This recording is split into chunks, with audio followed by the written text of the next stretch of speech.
Don't touch. It's art. Muy buenas! Aqui quem fala é a Lou e eu vou mostrar pra vocês o dia que eu e a Anne fomos na Base Elementos, uma das galerias de arte mais legais de Barcelona.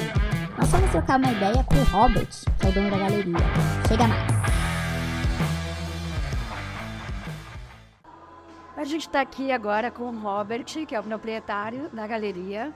Vocês já vão entender qual que é. Primeiro a gente vai fazer umas perguntinhas que é: quais são os elementos básicos que fazem a sua química? So, what basic elements makes your chemistry? Base elements, the chemistry. Well, base elements stands for, it's a base with many different elements incorporated into that base. So for example, we have art, we could have music, fashion, and all that comes together here at the base elements, which is really awesome. Fashion, music, And art. and sports, don't? Absolutely. Because I think the base is really important for many people to come and join us, because you don't just have to be one artist, or you could do whatever you want to do at base elements really in the end. Sometimes we have poets that come by, performance artists, street artists, installation artists, you name it. That's why base elements could incorporate all the different elements that you see around us in the world today. And mix it up. And mix it up, yeah, absolutely. Oh, nice. So, you have been working with Pez for this last 17 years. Continues, yeah? Okay, when I started the gallery in 2003, I think 3 years later in 2006, I met Pez. He was the fourth artist to come into my gallery and want to show in my new gallery. Now that was really fantastic because no one knew who I was. I came to Barcelona, I come from Los Angeles, and I just show up here and open up a gallery. So, to that end, it's really, really cool that people like Pez, like Kenor, Toy, Zolsen, a lot of really well-known artisans here today in Barcelona were the first artists to come to my gallery, and that's really awesome. Like a Chupete Negre. Well, Chupete Negro also, That's he was, more than 30 years. I forgot to put his name in that list, but yes, he was definitely one in the top 10 that came to my gallery. He's one of the oldest, yeah? The old school. Well, hey, Chupete has been working on the streets of the world for the last 35 years. He's probably the #1 logo artist in the world, the first one. And I think Pez is probably the #1 artist in the world for logo art. Right. So, yeah. Pioneer. So also your son Dylan was telling me that he likes a lot, like, for example, Julian. Right. Because Julian have this about Valencia dancers and also the skate. Sure, absolutely. So in a kind of way, it's all interconnected. Yeah, a lot of dimensions. Well, hey, the whole urban scene in Barcelona can incorporate, well, the skate scene, for example, is very much an urban style. Urban art is all very much connected to that skate scene, with the fashion, with the type of art that they do. And Julian Lorenzo is one of those transitional artists that was able to take his skateboarding career and parlay that into a fine art career. So to the end, he's living in both worlds this day, the skate world and the also fine art, urban art world.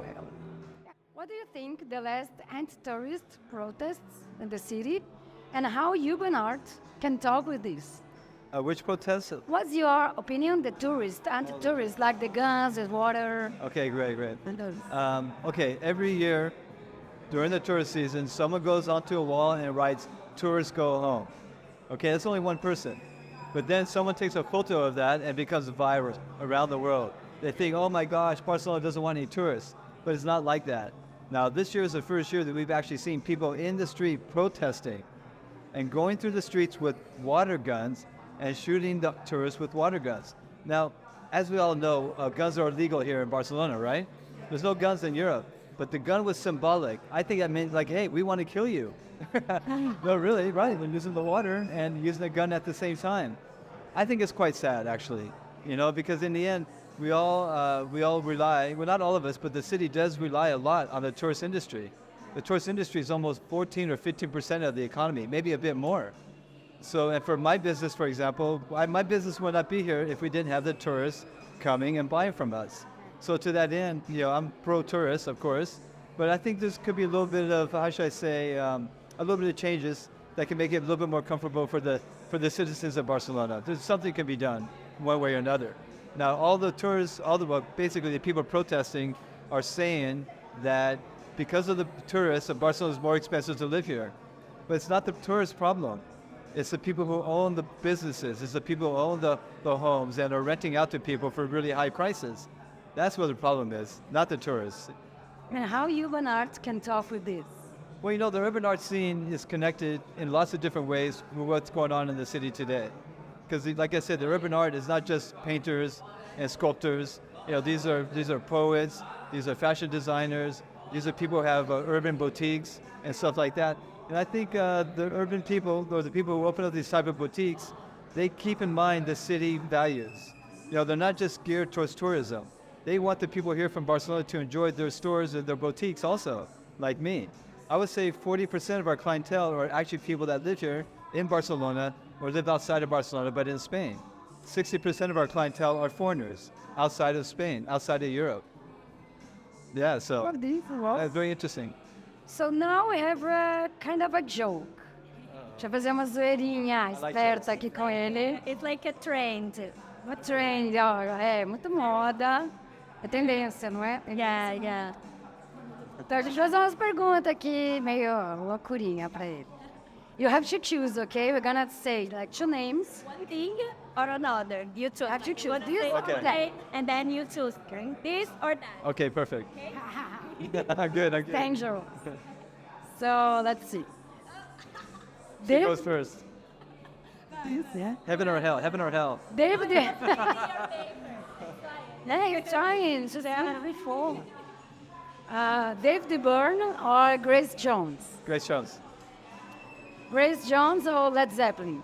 Led Zeppelin. Led Zeppelin or Piss? Who? Piss. Who? Led Zeppelin or Piss? The artist today. Zeppelin. I'm still on Zeppelin. Led Zeppelin or Chupette Negre? It's not Piss against Chupette Chupette. Negre. Oh, okay, I go back. Pez, by the way, yes. I had to change that one. Yeah, so where you are now? Okay. Pez? Okay, we're on Pez again. Pez again, okay. Pez or Banksy? Pez. Pez or Basquiat? Pez. Well, that's not fair, man. I like both. Okay, carry on. We know. That's the idea. You are against the wall. Yeah. No? So, Pez or Dali? Pez. Pez or Gaudi? Okay, Gaudi on this one. I know it. I like Gaudi or Keith Harris?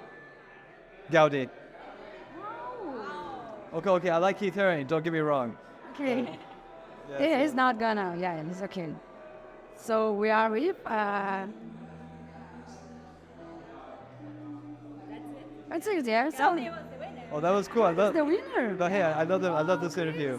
Thank you. Yeah, you like it. That's awesome. Yeah. Nice. Last question that I have, because you already mentioned that music is one of the elements of your chemistry. So I would like to know if you have some artist or some band to like that you've been listening. Okay, lately I've been listening to EDM, electronic dance music. It's one of my favorite genres. And I found a guy named Holt88 from Brazil. And we play his music in here every single day. He's a DJ, but he mixes and he creates music. He's using lots of really cool samples.